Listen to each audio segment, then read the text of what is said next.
After working with tons of men, I realized that there's one common trend that a lot of men need help with, and that is texting. Now, me being the digital Romeo, I've realized I've never done a texting video. So in this video, I'm gonna explain the rules of texting that every single man needs to follow. Let's go ahead and get started. So when it comes to texting a woman, there are 3 phases of the dating process that your texts are gonna kind of fall into, and you gotta keep in mind these 3 phases whenever we're talking about it. So number 1, you have pre-meetup texting. 2, you have texting whenever the meetup is arranged. And number 3, you have post-meetup texting. All this will fall basically in line with the dates number 1 through dates number 3 or even number 4. Up first, let's start with the pre-meetup. Now, this is primarily gonna start on dating apps, social media. You might have gotten the girl's number. And this, in my experience, is the most frustrating part of texting. A lot of guys don't know how to text women within this part. You might get left on red, you might get ghosted, you might have to double text here or there. Let's go ahead and get into the rules you should follow. Number 1, do not lead with validation in the pre-meetup text phase. So what I mean by this is simply letting the girl know how beautiful she is, how attracted you are towards her, heart eyes, emojis, you're so hot, beautiful, gorgeous, etc.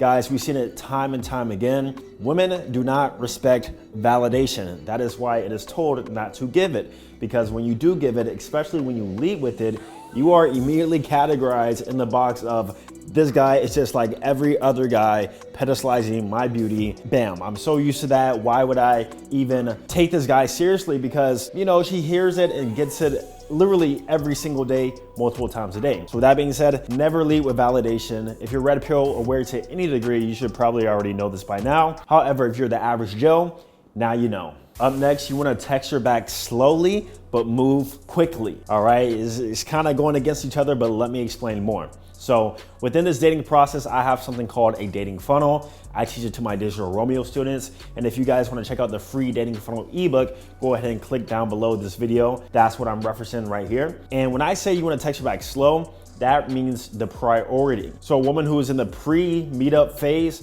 doesn't have a big priority for us to text back fast. Meaning you should not be texting back every 5, 10, 20 seconds, 1 minute, even if she's doing it back. Take your time to text back slowly. And when I say slowly, I also don't mean all day. I'm just saying just at least an hour, 2 hours max, probably around the 3-hour mark. Or if you're genuinely busy, just text her back whenever you have the time. You wanna make women earn that sense of priority as they move down the funnel into actually meeting you. Women who haven't established that they actually like you or are able to meet you, I wouldn't prioritize texting them as quickly as possible. But like I said, you need to move quickly through the funnel. And what I mean by that is you don't want to just spend all your time texting her on the dating app, texting her on social media, texting her through text and not setting up something.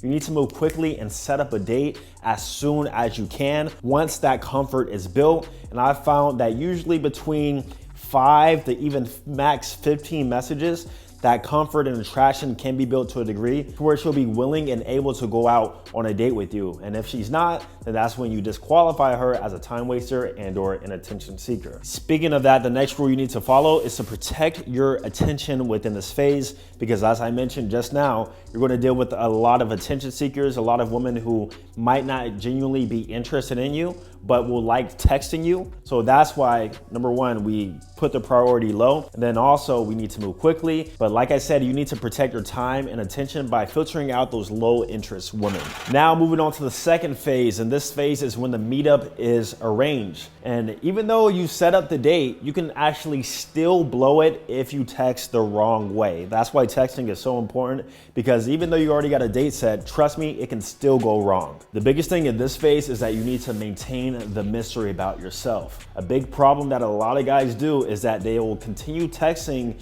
even after she agreed to go out on a date with them, talking more about themselves, talking about stories and revealing a lot about themselves, and basically saying things that you would say on the date just over text over the next 2-3 days whenever the date is set. So what I like to do to combat this is just say, I'll meet you whenever the date is scheduled. Let's keep the mystery alive. I'll text you then. And then from there, some girls might be like, oh, you don't want to text me or whatever, or why can't we talk? And just say, I just want to keep the mystery alive. Trust me, it will be worth the wait. Or we'll talk more in person. Always hint at you'll learn more about me when we meet in person.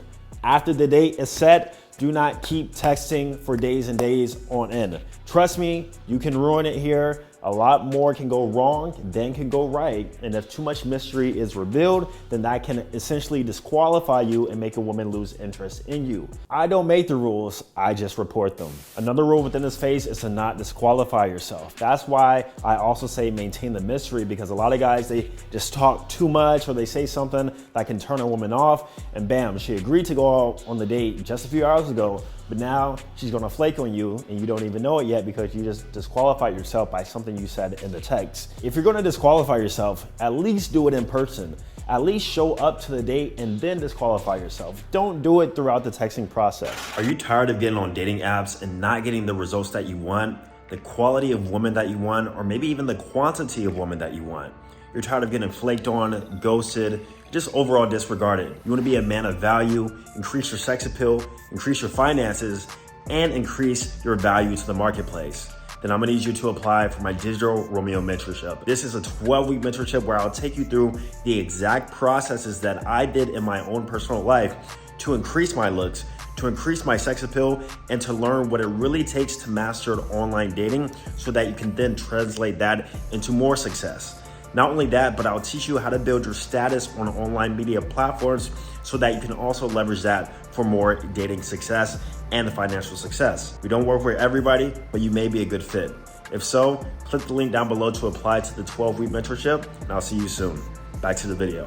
We're in phase number 3, and this is texting post-date. What you need to do here is ideally not follow up after the date, especially don't follow up immediately after the date. So what I mean by here is, let's say you went out for drinks, the girl goes home, you text her that night, hey, just letting you know I had a good time, we should do something again. Don't do that, bro.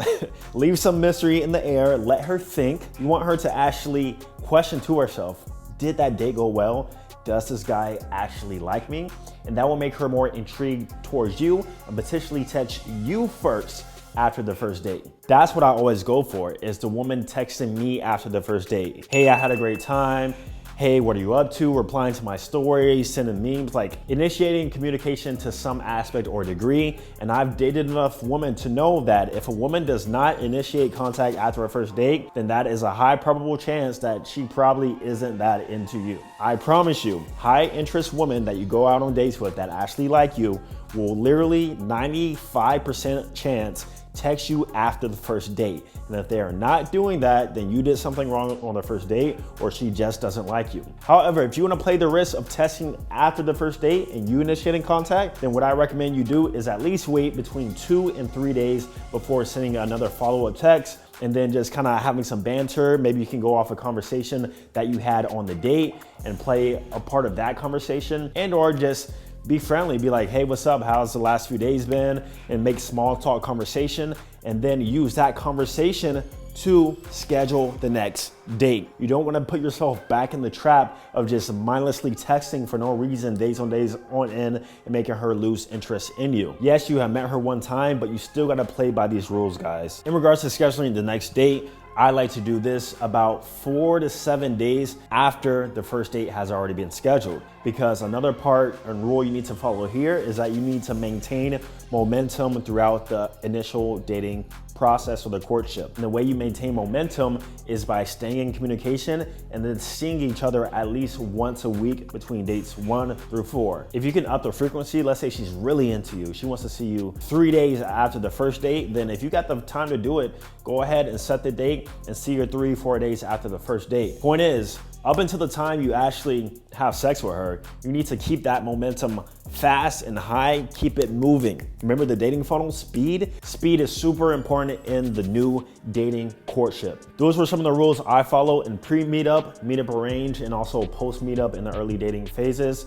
Let me know if this is helpful. Let me know what rules you might follow too down below in the comments. Subscribe, like, and watch this video next. I'm gonna see you guys in the next one.